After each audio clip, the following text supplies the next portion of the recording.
లూకా సువార్త 2వ అధ్యాయము 36వ వచనం నుండి 39వ వచనం వరకు అందరము కలిసి చదువుకుందాం. మరియు ఆషేరు గోత్రికరాలను పనూయేలు కుమార్తెయునైన అన్నా అను ఒక ప్రవక్తిని ఉండెను. ఆమె కన్యత్వము మొదలు 7 ఏండ్లు పెనిమిటితో సంసారము చేసి బహుకాలము గడిచినదై 84 సంవత్సరములు విధవరాలై ఉండి దేవాలయము విడవక ఉపవాస ప్రార్థనలతో రేయింపగళ్ళు సేవ చేయుచుండెను. ఆమె కూడా ఆ గడియలోనే లోపలికి వచ్చి దేవుని కొనియాడి యెరూషలేములో విమోచన కొరకు కనిపెట్టుచున్న వారందరితో ఆయనను గూర్చి మాటలాడుచుండెను. అంతటా వారు ప్రభువు ధర్మశాస్త్రము చొప్పున సమస్తమును తీర్చిన పిమ్మట గలిలయలోని నజరేతను తమ ఊరికి తిరిగి వెళ్ళిరి. వాక్యము నిమిత్తమై మనమందరము కలిసి ప్రార్థన చేసుకుందాం. స్తోత్రం నాయన, పరిశుద్ధుడా, మహోన్నతుడా, మహిమగల రాజా, నీకు వందనాలు. ఈరోజు నాయన శ్రీలమైనటువంటి మాకు ఇచ్చినటువంటి వాక్య భాగమును బట్టి నీకు వందనాలు తండ్రి. ఈ వాక్యములో ఇందులో ఉన్నటువంటి అనేకమైన విషయాలు మా ఆత్మీయతకు నైనా ఎలాగూ ఉపయోగపడతాయో వాటిని తరిచి చూసుకునే భాగ్యము నాకు మా అందరికీ కూడా దయచేయండి తండ్రి. ఈ సమయములో నన్ను కూడా జ్ఞాపకం చేసుకుని ప్రభువా, నూతన అభిషేకముతో నింపండి, నీ శక్తితో, నీ బలముతో, నీ మాట చేత నింపండి ప్రభువా. నా నాలుకను నీ పరిశుద్ధమైన అగ్నితో కాల్చి పుటము వేసి జీవవాక్కులతో నింపండి అయ్యా. వింటున్న ప్రతి ఒక్కరికి కూడా అవి మేలు కలుగునట్లుగా ఆశీర్వదించుమని యేసు నామములో అడుగుతున్నాను తండ్రి, ఆమేన్. లూకా సువార్త 2వ అధ్యాయము 36వ వచనం నుండి మనం చదివాము కదా. ఇక్కడ చదవబడిన లేఖన భాగంలో మనకు ఒక స్త్రీ కనపడుతుంది. ఆమె పేరు ఏంటంట? అన్నా. ఏంటి? అన్న. అన్న అంటే అర్థం ఏంటంటే కృప పొందినది, దయ పొందినది అనే అర్థం. చూడండి, ఈమె పనూయేలు కుమార్తె, ఒక ప్రవక్తిని అట. అన్న పనూయేలు కుమార్తె ఒక ప్రవక్తినిగా పిలువబడుతుంది. ఈమె విషయంలో దేవుడు ఆమె గోత్రమును గురించి రాయించాడు. ఆమె గోత్రము ఏమంట? ఆషేరు గోత్రం. ఆషేరు అనే పేరు మనం ఎక్కడ విన్నాము? ఇశ్రాయేల్ అంటే యాకోబు యొక్క భార్య లేవి, లేవి దాసి జిల్ఫా, జిల్ఫా కుమారుడు ఆషేరు. చూడండి, ఆదికాండము 30వ అధ్యాయము 13వ వచనాన్ని చదువుకుందాం. లేయా నేను భాగ్యవంతురాలను, స్త్రీలు నన్ను భాగ్యవతి అందురు కదా అని అతనికి ఆషేరు అనే పేరు పెట్టెను. చూడండి, ఆషేరు అంటే అర్థం ఏంటంట? భాగ్యవంతురాలు. అంటే అన్న భాగ్యవంతురాలైనటువంటి గోత్రములో నుండి వచ్చినటువంటి స్త్రీ. భాగ్యము అంటే ఏంటి? ఏ రకమైన భాగ్యము? లోకములో సిరి సంపదలు కలిగిన భాగ్యమా? కాదు.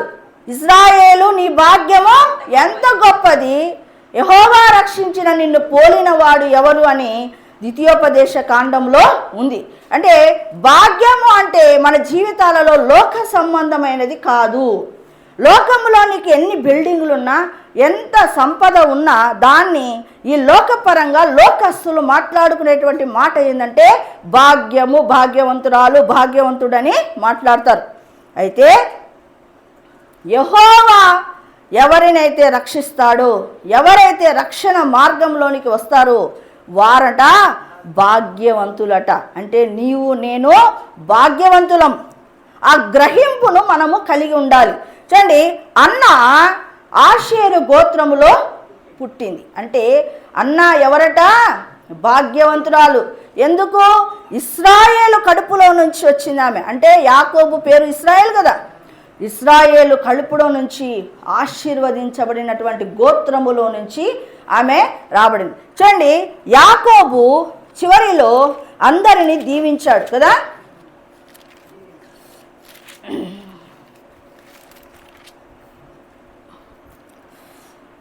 49వ అధ్యాయం, ఆది కాండము 49వ అధ్యాయము 20వ వచనం.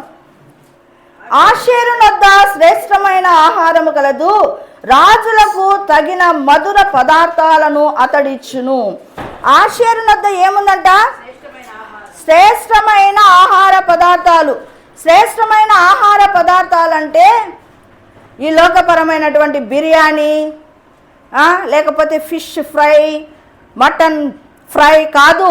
ఇక్కడ శ్రేష్టమైన ఆహారం అంటే అది రొట్టెల ఇండ్లు అని, వాక్యము కలిగిన సమృద్ధిగా కలిగినటువంటి పట్టణము. తర్వాత ఇంకోటి ఎంత కుటుంబము, ఆ యొక్క గోత్రములోనే దేవుడికి స్థానం ఉంది, దేవుని మాటకు స్థానం ఉంది. అటువంటి కుటుంబములో నుంచి వచ్చింది అన్న అండి. అంతేకాదు రాజులకు తగిన మధుర పదార్థాలను అతడిచ్చును. ఆశ్చర్యం ఏమిస్తాడంట? రాజులకు తగిన పదార్థాలు ఇచ్చేటటువంటి ఉన్నతమైన స్థానంలో ఉంది చూడండి. అలాగనే ఇక్కడ యాకోబు దీవించాడు. ఆ తర్వాత ద్వితీయోపదేశ కాండంలో మోషే కూడా ఆషేరును దీవించాడు. చూడండి, ద్వితీయోపదేశ కాండము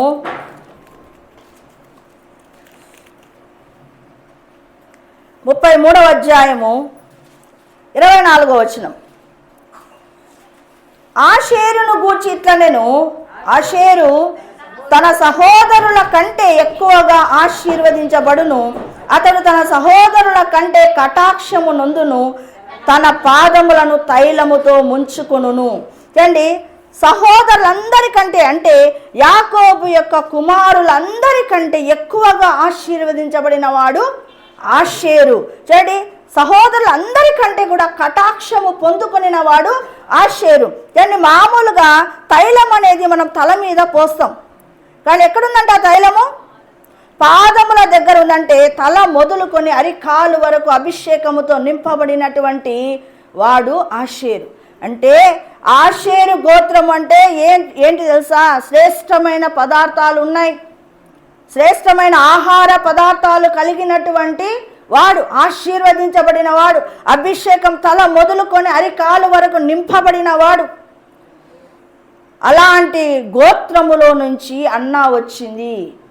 అందుకే ఆమె గురించి ఏం రాయబడిందంటే అన్నా గురించి మాట్లాడుతూ ఆమె గోత్రాన్ని గురించి మాట్లాడుతూ ఉన్నా అండి. ఆషేరు గోత్రములో ఉంచి ఆమె వచ్చింది అండి. ఆమె కన్యత్వము మొదలు 7 ఏళ్ళు పెనిమిడితో సంసారము చేసి బహుకాలము గడిచినదై 84 సంవత్సరములు విధవరాలై ఉండి దేవాలయము విడవక ఉపవాస ప్రార్థనలతో రేయింపగళ్ళు సేవ చేయుచుండెను. ఈ చదవబడిన మాటల్లో ఎన్ని ఉన్నాయో ఆమెను గురించి చూడండి. ఆమె కన్యత్వము మొదలుకొని అంటే ఆ కాలంలో మహా అంటే మెచ్యూర్ అయిన తర్వాత మ్యారేజ్ చేసింటారు, అవునా? అంటే మహా అంటే 13-14 సంవత్సరాలకు ఆమె మ్యారేజ్ అయితే 7 ఏళ్ళు భర్తతో సంసారం చేసింది. ఎన్నేళ్ళు సంసారం చేసింది? తర్వాత మందిరంలో ఎన్ని సంవత్సరాలు బ్రతికింది? 84 సంవత్సరాలు బ్రతికింది. ఇక్కడ చూడండి, ఇక్కడ 3 మనకు కనపడుతున్నాయి. అంటే పుట్టినది మొదలుకొని తల్లిదండ్రులకు ఆమె సేవ చేసింది. పెళ్ళి అయ్యి 7 సంవత్సరాలు సంసార జీవితంలో అత్తమామలకు భర్తకు సేవ చేసింది. మిగిలిన భాగం అంతా ఎవరికి సేవ చేసింది? దేవాలయములో దేవునికి సేవ చేసింది. చూడండి, ఇంటికి తన తల్లి ఇంటికి భర్త ఇంటికి చేసిన సేవ కంటే దేవుని దగ్గర చేసినటువంటి సేవ అధికముగా ఉన్నది. మహా అంటే ఆమె మ్యారేజ్ కావడం కానీ తన భర్తను కోల్పోవడం అంతా కూడా ఒక 25 సంవత్సరాలు అయి ఉంటుంది. ఒకవేళ 13, 14 లేకుంటే 16 ఏళ్ళు అనుకో, దానికి 7 ఏళ్ళు కలుపుకో, అంతా మించినా కూడా 23 ఏళ్ళకి వస్తుంది. అంటే మనం కనీసం ఒక 25 ఏళ్ళు వేసుకున్నా కూడా మిగతా జీవితము ఆమె ఒక 60 ఏళ్ళు దాదాపుగా దేవుని మందిరములో ఉంది. 25 ఏళ్లలో ప్రతి బిడ్డకు ఎలాంటి ఆలోచనలు ఉంటాయో చెప్పండి. 25 సంవత్సరాలలో తను అనుకుంటే మరొక పెళ్లి చేసుకోవచ్చు. ఎందుకంటే విధవరాలు, భర్త చనిపోయింది కాబట్టి ఆమె స్వతంత్రురాలు, పెళ్లి చేసుకోవచ్చు. చూడండి, ఆషేరు గోత్రములో ఆమె అనేకమైన విషయాలను తెలుసుకుంది. ఆషేరు తన పూర్వీకుల దగ్గర నుంచి వచ్చినటువంటి దాంట్లో అనేకమైన విషయాలను ఆమె నేర్చుకుంది. శ్రేష్టమైన ఆహారము కలిగినటువంటి నాది కుటుంబం ఆశీర్వదించబడిన కుటుంబం అనుకుంది. 25 సంవత్సరాలకు తన్ను తాను డెడికేట్ చేసుకుంది దేవునికి. 25 సంవత్సరాలలో ఇప్పుడు కాలము పిల్లలు ఎటువంటి ఆలోచనలు కలిగి ఉంటారు? భర్త పోతే చెప్పండి, ఏమి దరిద్రురాలివే నువ్వు అంటారా లేదా? ఖచ్చితంగా. ఏం దరిద్రత ఉంది నీకు, ఇంత చిన్న వయసులో భర్తను పోగొట్టుకున్నావు. ఎలాంటి అవమానకరమైనటువంటి మాటలు తన జీవితంలో వచ్చింటాయి, అవునా? వాటినన్నిటినీ తాలుకుంది. ఎక్కడికి చేరిందట? దేవాలయములో చేరుకొని 84 సంవత్సరాలు విధవరాలై ఉండి, 84 సంవత్సరాలు అంటే ఇక పెళ్లి చేసుకోలేదు. ఆమె విధవరాలుగానే ఏం చేసింది? తన జీవితం అంతా కూడా విధవరాలుగానే బతికింది. చూడండి, 1 తిమోతికి రాసిన పత్రిక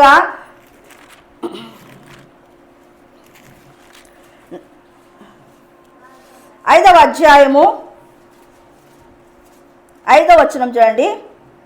అయితే నిజముగా అనాథైన విధవరాలు ఏకాకి అయి ఉండి దేవుని మీదనే తన నిరీక్షణను ఉంచుకొని విజ్ఞాపనల యందును ప్రార్థనల యందును రేయింపగళ్ళు నిలకడగా ఉండును. ఈ వాక్యము మీరు అన్నాలో చూడండి ఖచ్చితముగా పక్కాగా నెరవేరింది. చూడండి, విధవరాలు ఏమైంది? ఏకాకిగా ఉంది. ఏం చేస్తుంది? దేవుని మీద తన ఆశ పెట్టుకుంది. తర్వాత విజ్ఞాపనల యందు ప్రార్థనల యందు రేయింపగళ్ళు నిలకడగా ఉంది. ఇక్కడ చదువుదాం. 84 సంవత్సరములు విధవరాలై ఉండి దేవాలయము విడవక ఉపవాస ప్రార్థనలతో రేయింపగళ్ళు సేవ చేయుచుండెను. అక్కడ కూడా ఏముంది అంటే, ఒక విధవరాలు, నిజమైన విధవరాలు, అనాథ అయిన విధవరాలు ఎలాగుండాలో, ఏకాకి అయిన విధవరాలు ఎలాగుండాలో అలాగనే తన జీవితంలో ఆమె జరిగించింది. చూడండి, ఆమె సేవ చేయుచుండేననే మాట ఉంది. దేవాలయము విడవక. ఏంటి దేవాలయము విడవక? ఆ కాలంలో యెరూషలేములో ఎవరున్నారండి? పరిసయ్యులు, శాస్త్రులు ఉన్నారు. 1 సంవత్సరం నువ్వు మందిరంలో పని చేస్తూ ఉన్నావంటే నీ ద్వారా ఎన్ని కాంప్లికేషన్స్ వస్తాయో ఆలోచించి. ఏదో ఒకటి వంకర త్రోవనో, లేకపోతే వాళ్ళు వీళ్ళు నిందలు వేశారనో, లేకపోతే అమ్మ తల్లి నిన్ను ఇక్కడ భరించలేము, నువ్వు వెళ్ళిపో తల్లి అనడమో, ఏవో ఒకటి వస్తాయి. కానీ ఆమె తన జీవితకాలం అంతా మందిరాన్ని విడవలేదు. అంటే మందిరములో ఉంది, వేరే విషయాలు ఆమె ఎత్తుకోలేదు. విధవరాలు ఇక తన భర్త పోయింది కదా, ఇంకా మిగతా వాళ్ళ భర్తలతో బాగుంటే కూడా సహించుకోలేదు కాదు. సహజంగా ఏంటి, నేను విధవరాలైనాను, వాళ్ళ కుటుంబం ఎందుకు సంతోషంగా ఉండాలా, వాళ్ళ కుటుంబంలో కూడా చిచ్చు పెడతా అనే వాళ్ళు ఎంతమంది లేరు అండి.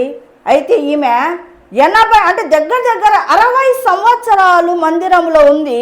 మందిరములో అస్సలు ఒక్కరి కథ పట్టించుకోలేదు. మందిరాన్ని విడువక అనే పదం ఉంది. మందిరాన్ని అంటే దేవాలయమును విడవక ఉపవాస ప్రార్థనలతో రేయింపగళ్ళు సేవ చేయుచుండెను. ఏం చేస్తుంది ఆమె? సేవ అంటే మనం ఏమనుకుంటాము?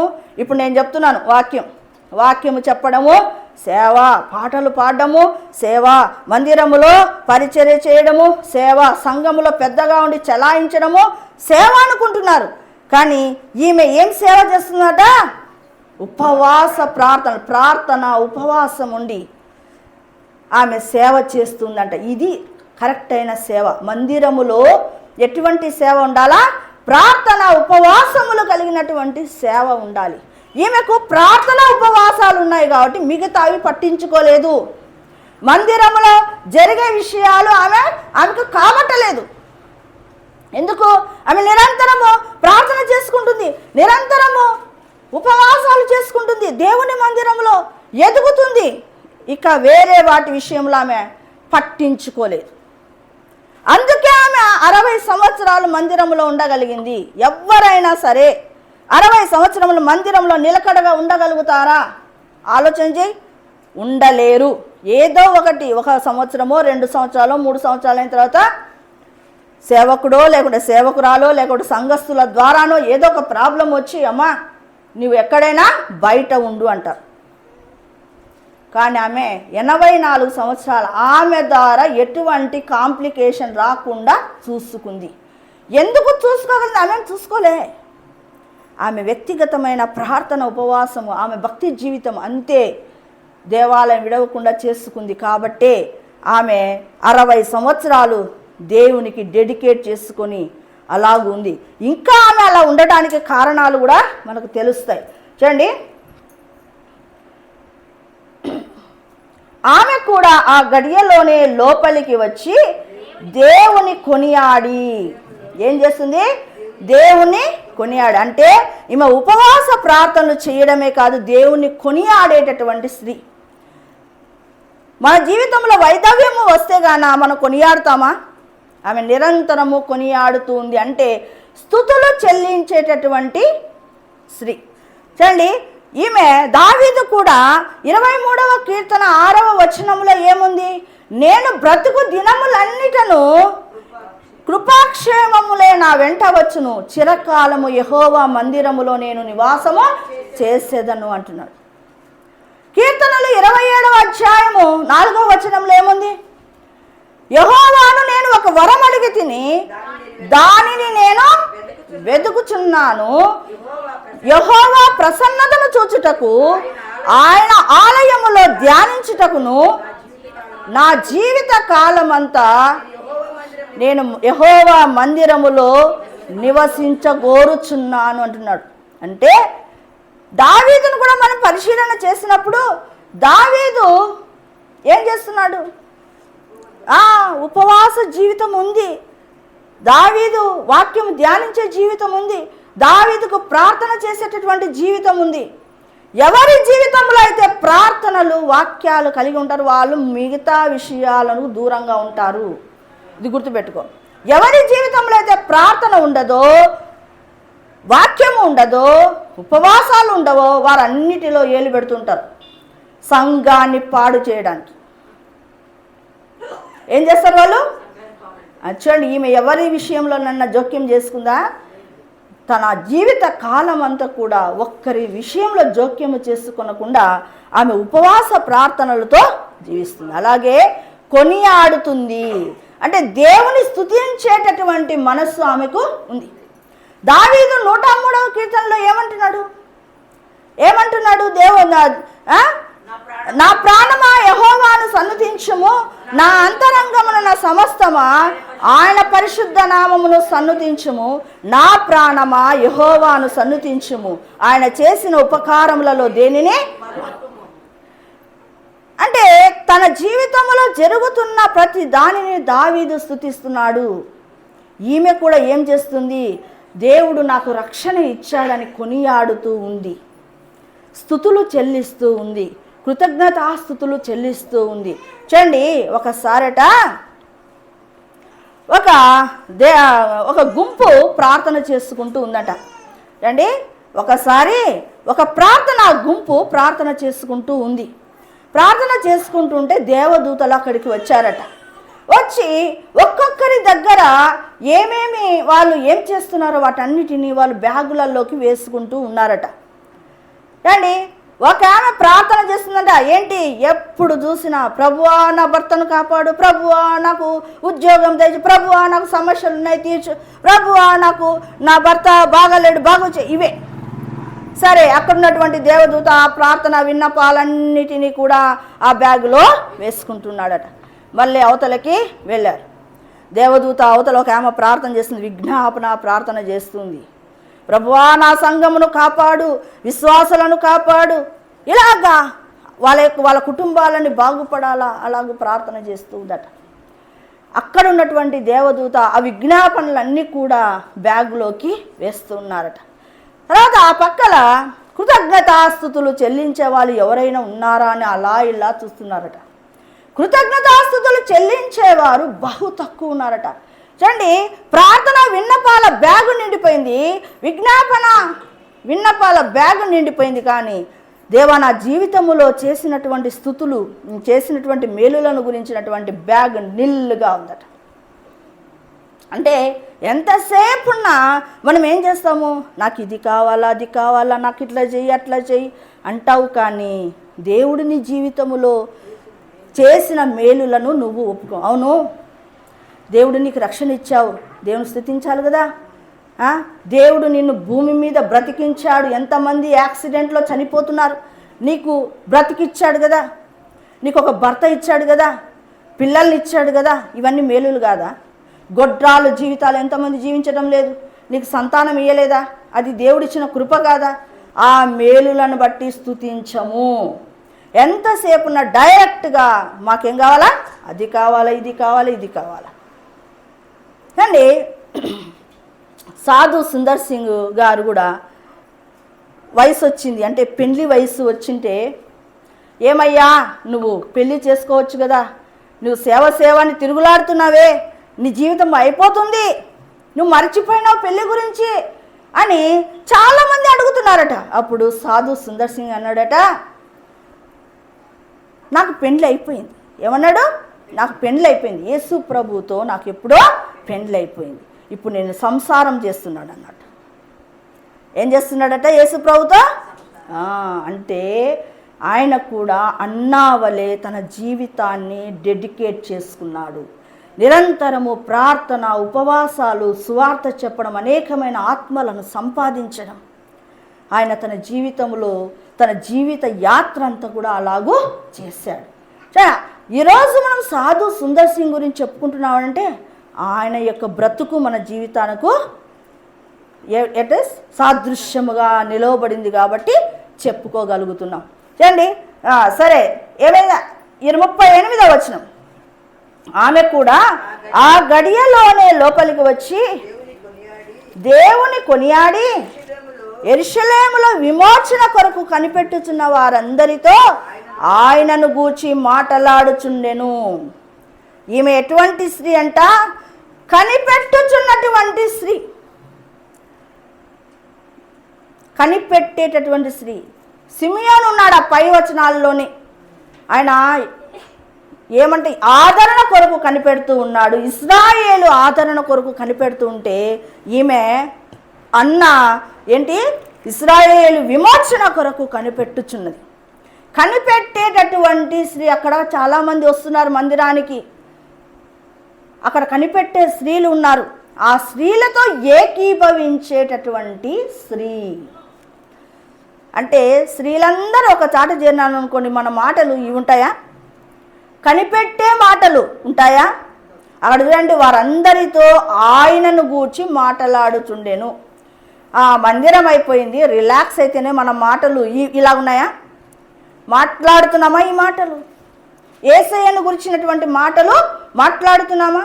ఎమ్మాయి గ్రామంలో 2 మనుషులు మాట్లాడుకుంటూ ఉన్నారట. నజరేయుడు అనేటువంటి యేసును గూర్చినటువంటి మాటలు వాళ్ళు మాట్లాడుకుంటున్నారు. నిజమైన దేవుని బిడ్డల నోటిలలో ఉండవలసినటువంటి మాటలు, దేవుని గూర్చినటువంటి మాటలు ఉండాలి. మలాకి గ్రంథంలో ఏముంది? యెహోవా యందు భయభక్తులు కలిగినటువంటి వారు 2 కలిసి ఉండి వాళ్ళు మాట్లాడుకుంటూ ఉంటే దేవుడు చెవియొగ్గి ఆలకిస్తాడట. వాళ్ళ మాటలన్నిటిని జ్ఞాపకార్థ గ్రంథములో రాస్తాడట.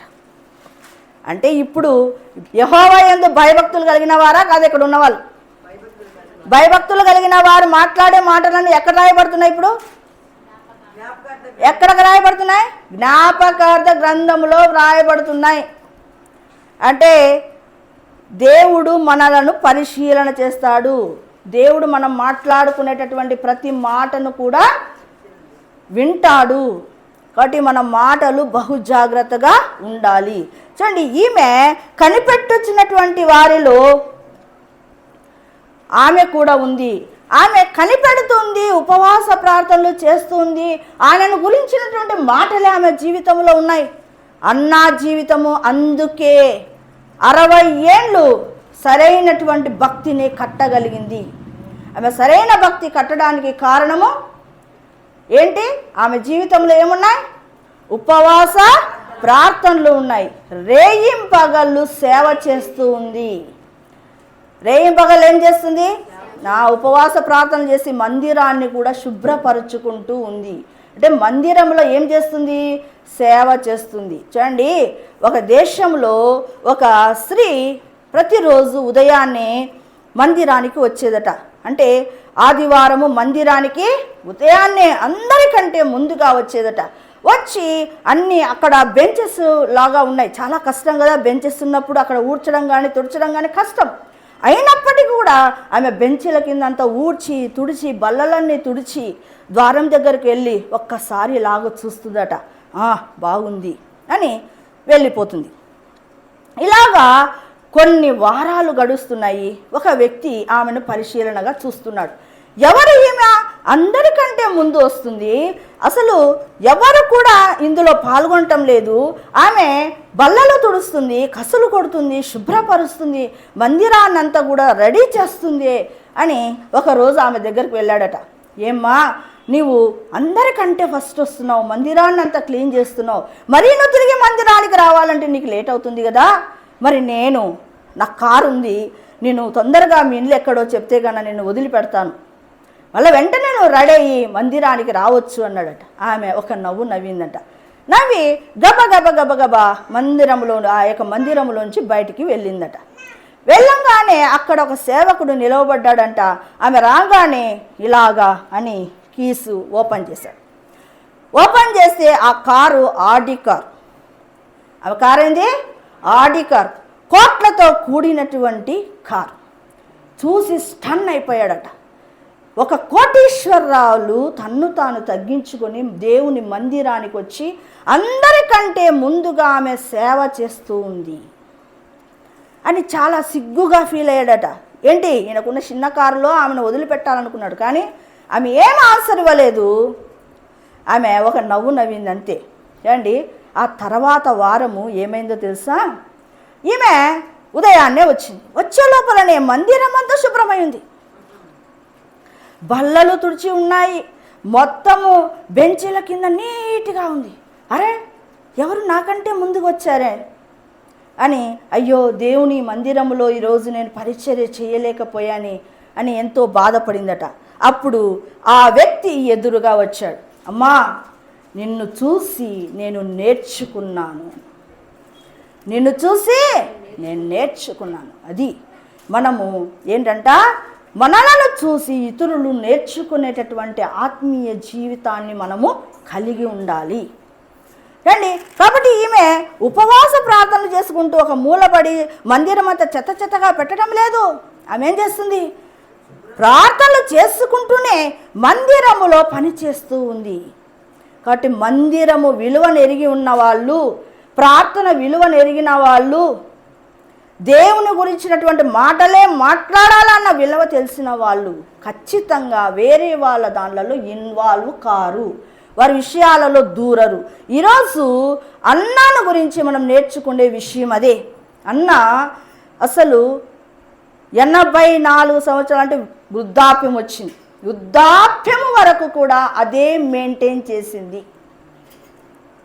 ఇప్పుడు కాలంలో మారు మనసు పొందితేనే ఒక సంవత్సరము అసలు ఆ ఇన్స్పిరేషన్ వేరు. ఒక సంవత్సరానికి నేను రక్షణ మార్గంలోనికి వచ్చాను, దేవుడు యేసయ్య నన్ను రక్షించాడు అని మందిరం ఊడుస్తావు, తుడుస్తావు. ఒక 2-3 వారాలు అయిన తర్వాత ఎప్పుడు నేనే ఊడ్చాలా, ఎప్పుడు నేనే తుడిచాలా, వేరే వాళ్ళకి కాబట్టలేదు, అంతా నాకేనా, వాళ్ళు దేవుని నమ్ముకోలేదా, ఎన్ని డైలాగులు వస్తాయో కదా. ఎవరితోనైనా పోటీ పెట్టుకుందా? అన్న ఎవరితోనైనా పోటీ పెట్టుకుందా? ఇది దేవుని మందిరము, దేవుని మందిరములో నేను సేవ చేయాలనుకుంది.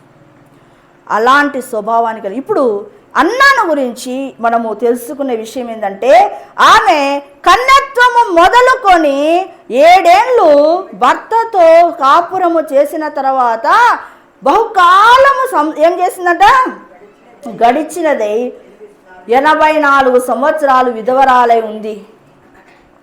ఒక డెడికేట్ లైఫ్ ఉంది ఆమె జీవితంలో. ఉపవాసం ఉంది, ప్రార్థనలు ఉన్నాయి, మందిరంలో సేవ చేస్తుంది, ఆమె జీవితంలో కొనియాడే స్థితిగతులే ఉన్నాయి. తర్వాత దేవుని గురించినటువంటి మాటలే మాట్లాడుతూ ఉంది. ఇలాంటి సంభాషణలు కలిగి ఉంది కాబట్టే ఆమె దాదాపుగా 60 సంవత్సరాలు దేవుని మందిరంలో ఉండగలిగింది. అలాగూ దేవుని మందిరములో ఏకధాటిగా ఎవరైనా ఉండగలరా చెప్పండి? కాబట్టి ఆమెను చూసి మనము మందిరములో ఎలాగ ఉండాలి, మందిరములో మనం ఏమి నేర్చుకోవాలో దానిని మనము నేర్చుకోవాలి. సరే, ఈరోజు చెప్పబడినటువంటి ఈ మాటలు హృదయములో ముద్రించుకొని మనము కూడా నేర్చుకుందాం. దేవుడి మాటలు దీవించునుగాక. ప్రార్థన చేద్దాం. స్తోత్రం నాయన, పరిశుద్ధుడా, మహోన్నతుడా, మహిమగల రాజా, నీకు వందనాలు తండ్రి. అన్న ప్రవక్తిని దేవా ఎలాగూ తండ్రి యేసయ్య 84 సంవత్సరాలు తన జీవితంలో 60 సంవత్సరాలు దేవునికి నాయన సమర్పించింది. 60 సంవత్సరాల్లో ఎవరితో ఒక మాట కూడా పడకుండా అయా ప్రార్థనలతో ఉపవాసాలతో మందిర